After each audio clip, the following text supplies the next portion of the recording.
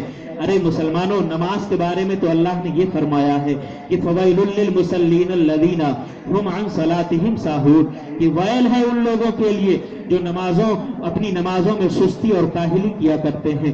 Well کس کا نام ہے؟ ویل جہنم کے عذاب کو کہا جاتا ہے، لیکن حدیث پاک سے ویل کا مفہوم بھی میں آپ کو سمجھا دوں۔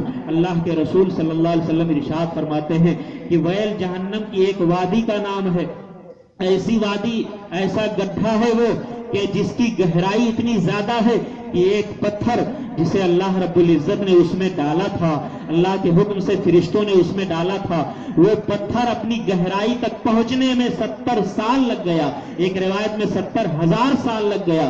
تب بتاؤ کہ اس کی گہرائی کتنی زیادہ ہے۔ اسی کا نام ویل ہے، اور ویل کس کے لیے ہے؟ اللہ فرماتا ہے کہ ویل ان نمازیوں کے لیے ہے جو نمازی اپنی نماز میں سستی کرتے ہیں۔ تو جو نماز پڑھتا بھی ہو لیکن نماز میں سستی کرتا ہو، جب اس کے لیے ویل جیسا عذاب ہے تو آپ محسوس کرو کہ جو نماز ہی نہ پڑھتا ہو اس کے عذاب کا حال کیا ہوگا، اس کی سزاؤں کا حال کیا ہوگا۔ اس کے لیے تو جہنم کا پورا شعلہ ہے۔ ہمیں اور آپ کو اپنے آپ کو جہنم سے بچانا ہے۔ اللہ نے فرمایا یا ایھا الذین آمنوا قوا انفسکم واہلیکم نارا، اے ایمان والو اپنے آپ کو بھی اور اپنے گھر والوں کو بھی جہنم کی آگ سے بچا لو۔ ایسی جہنم کی آگ کہ جس کا ایندھن انسان اور پتھر ہے، انسانوں سے وہ آگ تہکائی جاتی ہے، انسانوں سے آگ کا شعلہ بلند کیا جاتا ہے اور اس میں پتھر کو ایندھن کے طور پر استعمال کیا جاتا ہے۔ ایسی آگ سے بچنے کا حکم دیا اللہ رب العزت نے۔ جہنم کو لوگوں نے ایسے ہی سمجھ رکھا ہے کہ وہ بہت آسان سی چیز ہے۔ ارے جہنم تو وہ ہے کہ اللہ کے رسول صلی اللہ علیہ وسلم ارشاد فرماتے ہیں کہ جہنم کا جو سب سے ہلکا عذاب ہوگا، وہ ہلکا عذاب یہ ہوگا کہ ایک جہنمی کو آگ کی جوتی پہنائی جائے گی، اور اس آگ کی جوتی کے پہنانے کے بعد اس آدمی کا پورا سر پگھل کر کے اور رانگے کی طرح پانی کی طرح بہہ جائے گا، پورا جسم تہو بالا ہو جائے گا، پورا جسم تباہ و برباد ہو جائے گا۔ جب اس کے ایک ہلکے عذاب کا یہ حال ہے تو جسے سراپا جہنم میں چھوڑ دیا جائے گا اس کا کیا حال ہوگا۔ ہمیں اور آپ کو سب کو یہ دعا کرنی چاہیے کہ مولا تعالی ہمیں اور آپ کو سب کو اللہ تعالی جہنم کی آگ سے محفوظ رکھے، مگر اس کے لیے ہمیں عمل بھی کرنا ہے، نمازوں کی پابندی کرنی ہے۔ ایک زخم نہیں ہے، یہاں تو حال یہ ہے کہ پورا جسم زخمی ہے۔ مسلمان اپنے مقصد سے غافل ہو چکا ہے۔ مسلمانوں کے اندر دیکھو سب سے زیادہ برائیاں نظر آتی ہیں۔ یہ مسلمان کہ جو نکاحوں کے موقع پر اور عقد کے موقع پر ایسی خرافات کو آج وہ انجام دیتا ہوا نظر آتا ہے کہ اللہ کے رسول صلی اللہ علیہ وسلم نے جس کے بارے میں ارشاد فرمایا تھا کہ نکاح اسلام میں سب سے آسان چیز ہے، اس نکاح جو کہ آسان ہے اسے تم مہنگا نہ کرو، اسے تم بہت زیادہ کثیر رقم والا مت بناؤ، مگر آج کے زمانے میں وہ نکاح جو پہلے سب سے زیادہ آسان تھا آج سب سے زیادہ مہنگا ہوتا ہوا نظر آتا ہے۔ یہ صرف اور صرف ہماری بدعمالیوں کا نتیجہ ہے، یہ صرف اور صرف ہماری اپنی خواہشوں کے مطابق زندگی جینے کا نتیجہ ہے۔ ہمیں اللہ و رسول کی مرضی کے مطابق اپنی زندگی کو ڈھالنا ہوگا، ہمیں اپنی طبیعت سے اپنی زندگی گزار کر کے کامیابی نہیں مل سکتی ہے۔ اسی لیے تو قرآن نے فرمایا تھا کہ لقد کان لکم فی رسول اللہ اسوۃ حسنہ، تم اپنی زندگی اپنے حساب سے مت گزارو بلکہ اپنی زندگی تم اللہ کے رسول کی زندگی کے مطابق گزارو۔ بتاؤ کہ اللہ کے رسول نے 11 شادیاں فرمائی ہیں، اور ان 11 شادیوں میں کن کن شادیوں میں اللہ کے رسول نے اتنی کثیر رقم خرچ فرمائی ہے؟ کوئی ایک مثال لا کر کے مجھے دکھا دے۔ بتاؤ اللہ کے رسول نے یہ لاکھوں لاکھ اور کروڑوں کروڑ کے دہیز کبھی کس شادی میں اللہ کے رسول نے دیے ہیں؟ کیا اللہ کے رسول کے پاس پیسے نہیں تھے؟ کیا اللہ کے رسول صلی اللہ علیہ وسلم کے پاس مال و دولت نہیں تھا؟ ارے اللہ کے رسول کے اختیار کا تو یہ حال ہے کہ حضرت یہ ایک صحابی رسول ارشاد فرماتے ہیں کہ ایک مرتبہ اللہ کے رسول صلی اللہ علیہ وسلم نے ارشاد فرمایا کہ اگر میں چاہوں تو اللہ رب العزت میرے داہنے ہاتھ میں میرے داہنے طرف سونے کا پہاڑ رکھ دے اور بائیں طرف چاندی کا پہاڑ رکھ دے اور میرے اشارے سے وہ دونوں پہاڑ میرے ساتھ ساتھ چلے۔ حضرت جبریل جب حاضر ہوئے تھے ایک بار اللہ کے نبی کی بارگاہ میں اور عرض کیا تھا یا رسول اللہ نے آپ کو اختیار دیا ہے، آپ چاہیں تو حضرت سلیمان علیہ السلام کی طرح امیری پسند فرما لے، یعنی آپ چاہیں تو آپ کو حکومت دے دی جائے، آپ چاہیں تو آپ کو سلطنت عطا کر دی جائے، آپ چاہیں تو آپ کو پوری کائنات کا بادشاہ بنا دیا جائے اور آپ کے پاس جاہ و حشمت رہے، آپ کے پاس مال و دولت کی کثرت رہے، اور اگر آپ چاہیں تو غربت کی زندگی کو پسند فرما لے۔ تو اللہ کے نبی صلی اللہ علیہ وسلم نے اس وقت اختیار کے باوجود بھی غربت کی زندگی کو پسند فرمایا تھا۔ اس سے یہ نہ پتا چلے کہ اللہ کے رسول صلی اللہ علیہ وسلم کے پاس مال و دولت کی کمی تھی، سب کچھ تھا۔ جس نبی کا اختیار یہ ہو کہ اشارہ کرے تو پہاڑ سونا ہو جائے، اشارہ کرے تو پہاڑ چاندی ہو جائے۔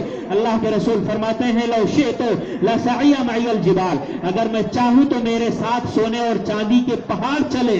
اس نبی کی سادگی کا عالم یہ ہے کہ اپنی بیٹی کی نکاح میں اس نبی نے بہت زیادہ رقم جہیز پر خرچ نہیں کیا تھا، اور آج مسلمان ہے، نبی کا امتی کہلاتا ہے، اور اس نکاح کو نبی کی سنت بھی کہلاتا ہے، اور خطبہ پڑھتا ہے النکاح من سنتی فمن رغب عن سنتی فلیس منی، اور کہتا ہے کہ میرے یہاں نبی کی سنت ادا کی گئی ہے۔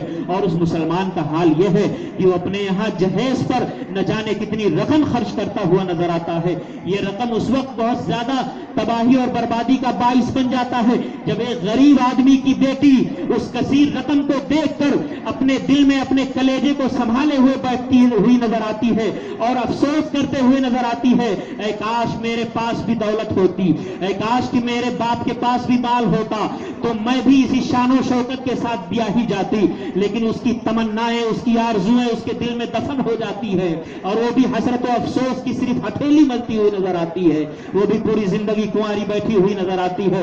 آخر اس کا سبب کون ہے؟ یہی ہم اور آپ ہیں، جنہوں نے جہیز جیسی لعنت کو اپنے اندر جہیز جیسی لعنت کو اپنے اندر داخل کر لیا ہے۔ اے مسلمانوں، ان تمام خرافات سے ہمیں اور آپ کو بچنے کی ضرورت ہے۔ ہمیں بہت سارے ٹاپک پر بولنے کے لیے کہا گیا ہے، ایک ہی عنوان اگر میں لے کر کے چلوں تو اس میں بھی بہت سارا وقت درکار ہے۔ اور آگے سنو، یہ مسلمان ہے جس کی زندگی کا حال یہ ہے کہ وہ کبھی شکرانے کی نماز تو دور ہے، اپنی زبان سے شکریہ کا لفظ بھی بہت کم استعمال کرتا ہے۔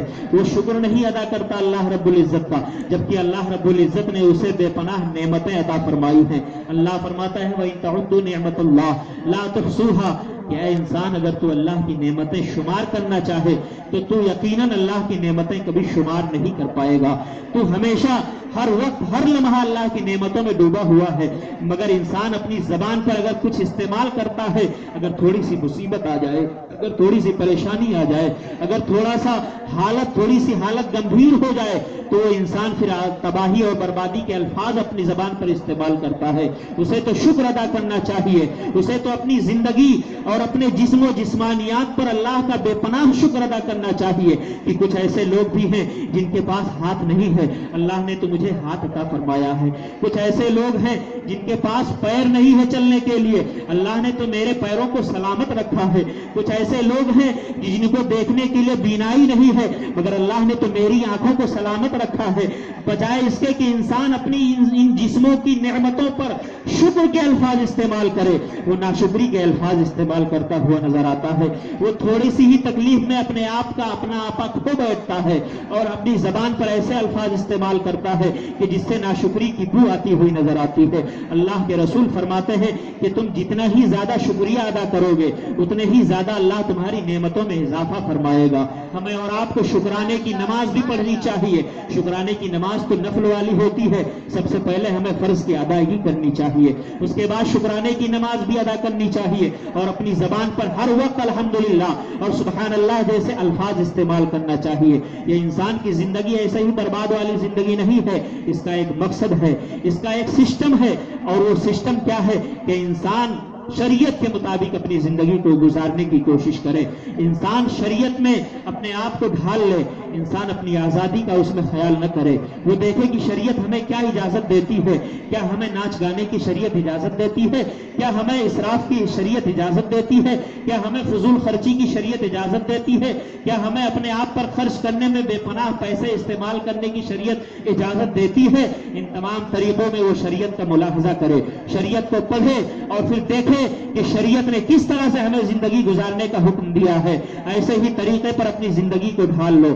سورہ حجرات پڑھو اور دیکھو کہ اللہ رب العزت نے زندگی گزارنے کے کیسے بہترین طریقے بیان فرمائے ہیں۔ اللہ فرماتا ہے یا ایھا الذین آمنوا لا یسخر قوم من قوم، اے ایمان والو تم میں سے ایک دوسرے کا مذاق نہ اڑائے۔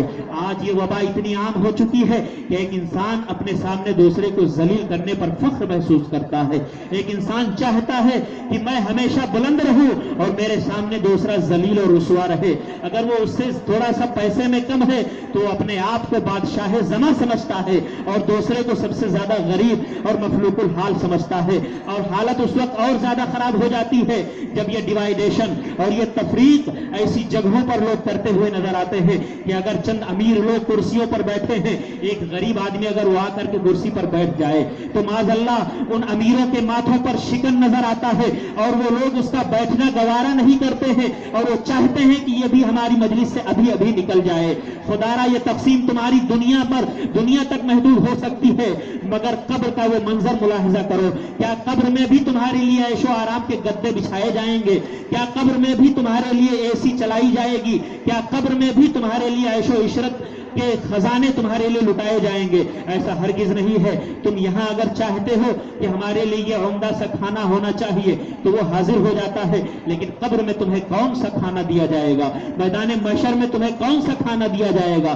تمہارے لیے کون سا بسترا دیا جائے گا؟ تمہارے لیے کون سا محل تعمیر کیا جائے گا؟ وہاں جا کر کے سارے انسان برابر ہوتے ہوئے نظر آتے ہیں، مگر یہاں انسان امیری اور غریبی کے فرق میں اتنا پاگل ہو چکا ہے کہ وہ دوسرے انسان سے ہمیشہ نفرت کرتا ہوا نظر آتا ہے، بس اس وجہ سے کہ یہ مجھ سے پیسے میں کم ہے۔ پیسے کی بنیاد پر کسی کو اللہ کی بارگاہ میں فضیلت حاصل نہیں ہے، ذات پاک کی بنیاد پر اللہ کی بارگاہ میں کسی کو فضیلت حاصل نہیں ہے۔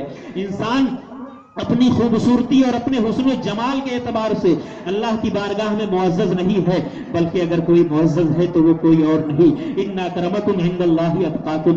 اللہ فرماتا ہے کہ اللہ کے نزدیک تمہارے درمیان وہی سب سے زیادہ قریبی ہے جو تم میں سب سے زیادہ متقی اور پرہیزگار ہوگا۔ ہمارے اندر اگر کوئی تقوی اختیار کرنے والا ہے تو وہ بلا شبہ ہم سے 70 درجے بہتر ہے۔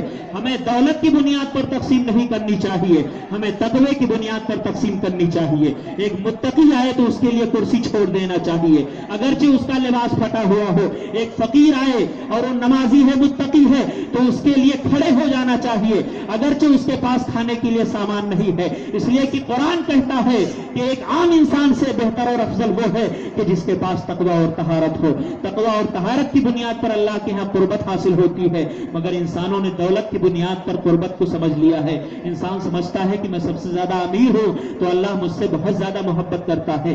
یہی سوال ایک بار صحابہ کرام نے بھی اللہ کے رسول کی بارگاہ میں پوچھا تھا اور عرض کیا تھا، یا رسول اللہ صلی اللہ تعالی علیہ وسلم، یہ کافروں کو جو محلات ادا کیے گئے، کافروں کے جو بڑے عمدہ شاندار گھر نظر آتے ہیں، یا رسول اللہ ہم تو ایمان والے ہیں، ہم تو سچے لوگ ہیں، ہم تو حق پر ہیں، ہمارے لیے بہترین مکانات کیوں نہیں ہیں؟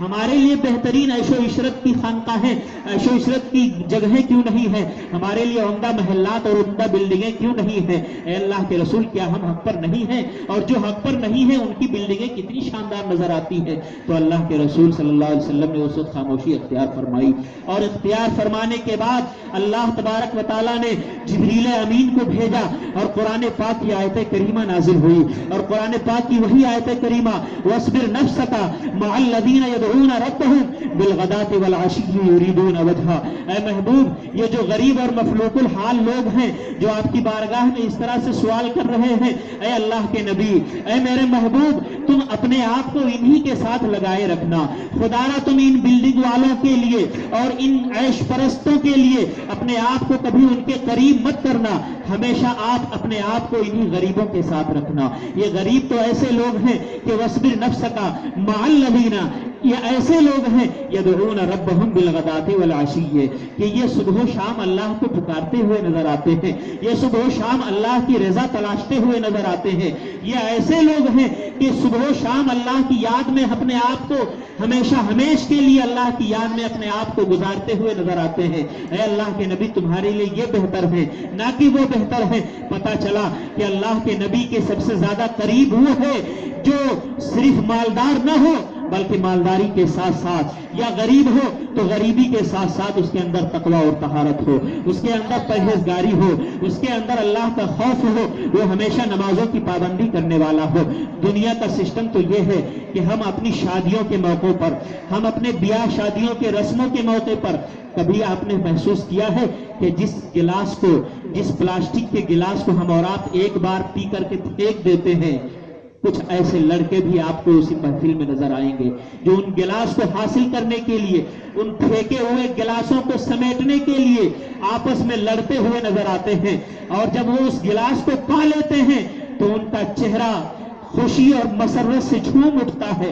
ایسا لگتا ہے کہ جیسے انہیں دنیا کی دولت مل چکی ہے، ایسا لگتا ہے کہ جیسے ان کا سرمایہ حیات انہیں مل گیا ہو۔ کیا پایا انہوں نے؟ وہ گلاس جسے ہم نے پی کر کے پھینک دیا، اس گلاس کو انہوں نے سمیٹ لیا، اور بعض مرتبہ تو ایسا بھی دیکھا گیا کہ اسی گلاس کا جو تلچھٹ بچا ہوا ہے، جس ٹھنڈے کو ہم نے، جس کولڈ ڈرنک کو ہم نے پی کر کے پھینک دیا تھا، ان غریب بچوں نے اسی گلاس کے تلچھٹ کو